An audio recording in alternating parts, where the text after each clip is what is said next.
Good evening, friends and fellow YouTubers, and tonight we'll be bringing you another unboxing and review as brought to you by both Eccentric Broadcasting and Guillotine Cinema. And tonight we'll be unboxing and reviewing something special for you. It's actually a comic book tie-in to the Crow with the X-Files. Yeah, it's like a crossover. That's like a crossover. It features, from what we understand, the lone gunmen as they're traveling, and it's like a part of a crossover series where they not only encounter the Crow, but they encounter the Teenage Mutant Ninja Turtles, the Ghostbusters, and others, where they're trying to investigate this company. Yeah.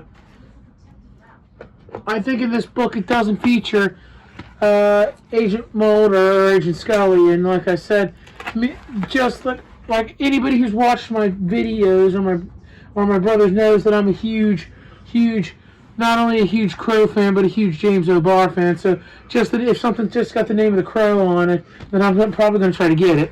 Yeah.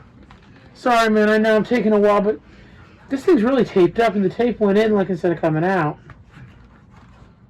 It's fine. I'm trying not to, Okay, yeah, that's where... Don't get me wrong, I'm like when they're secure, but...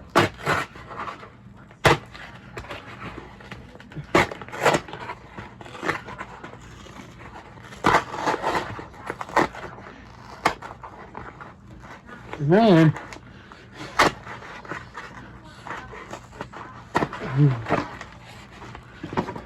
Alright, here we go. That one's really rough to get out.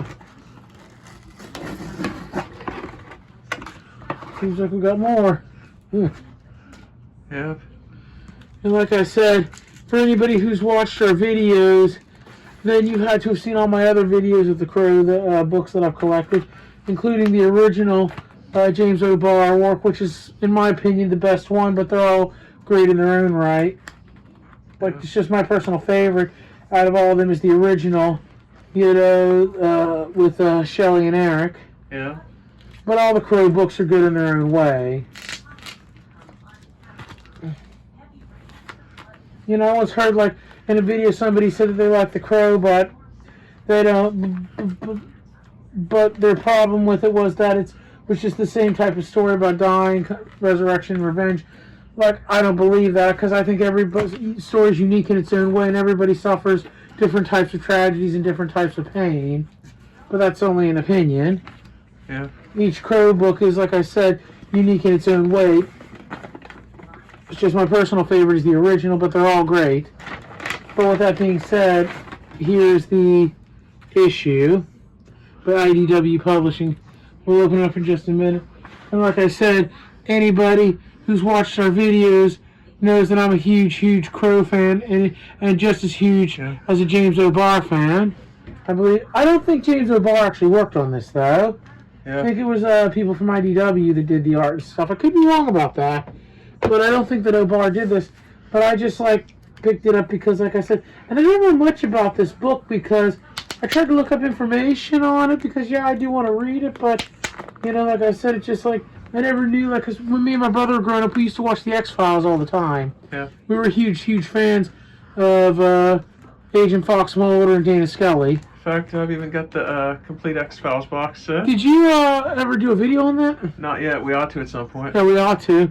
I got the box set back before we started doing videos. Let me show some of the art, man. Sorry, I was just doing a close-up of the back. Yeah, sorry. I wasn't being mean. I just, like I said, I wanted to show some of the art. That's nice artwork.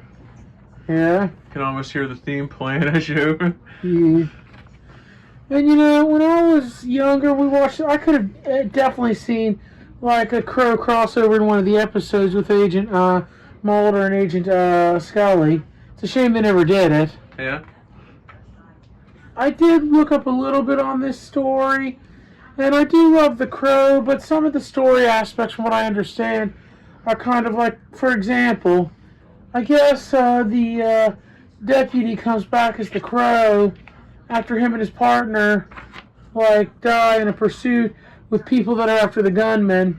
And I guess the sheriff's partner and him were in a relationship, despite the fact, I guess, of her being already married, which I love the Crow, but I kind of don't really like that aspect. Yeah. Like, you know, because all the other Crow characters, I mean, maybe like from Shelley and Eric to all the others were like really deeply in love with each other. I mean, I don't really know how you could really, you know, maybe they did love each other, but still, like I said, when you're in a marriage and you're like, but that's just my opinion. Yeah. It's just stuff I heard about. I am going to read it because I really don't know. And believe me, I couldn't dig up much on this comic. So again, I'm only, you know, and I guess, like I said, yeah, the sheriff, the deputy is like the Crow. Yeah.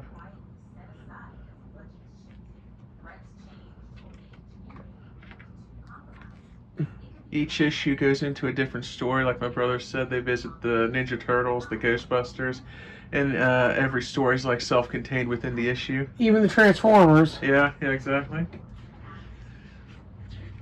And like I said,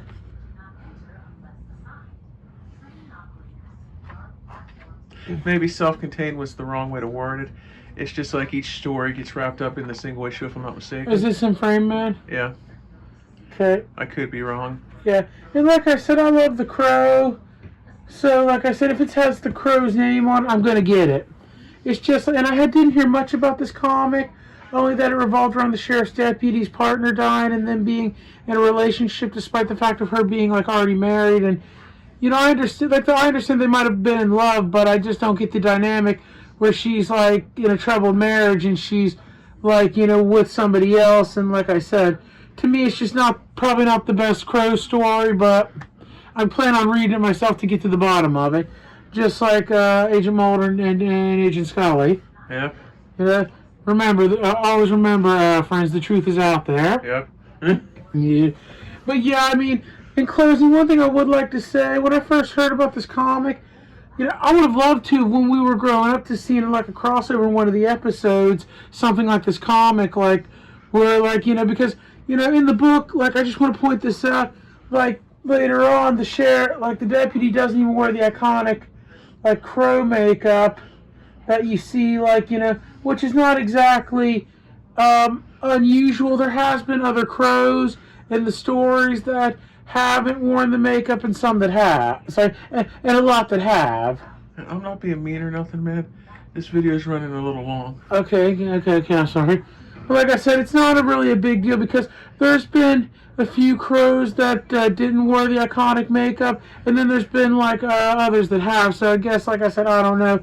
But either way, it just would have been cool to see this made into an episode. Yeah. And it would just been cool to watch it growing up because, like I said, when I was a kid, I was a huge fan of the Brandon Lee Crow movie and a huge fan of the original James O'Barr work. It's one of my favorite books even to this day. And even like I'm a huge fan of James O'Barr's art in and of itself because I just think his art style is simply beautiful. And like I said, and he's one of the artists I hope to be even half as good as one day, like with my own art. But again, we'll have to see where that goes. But like my brother said, I think that will conclude this unboxing and review of the X-Files Conspiracy the Crow by IDW Publishing. Yeah. And if you like this video or it's helped you any, please don't hesitate to leave a like, subscribe, or comment, share our content, and we'll get back to you as soon as possible. And if we did well, please don't hesitate to ring that bell and smash that like button and subscribe. And until we meet again, please take care of yourselves as well as the people around you who matter the most, especially not more so in the days and the times we're living in, and these days especially not more so than recently. And until next time, thank you, good night, and goodbye for now. Bye-bye. Bye.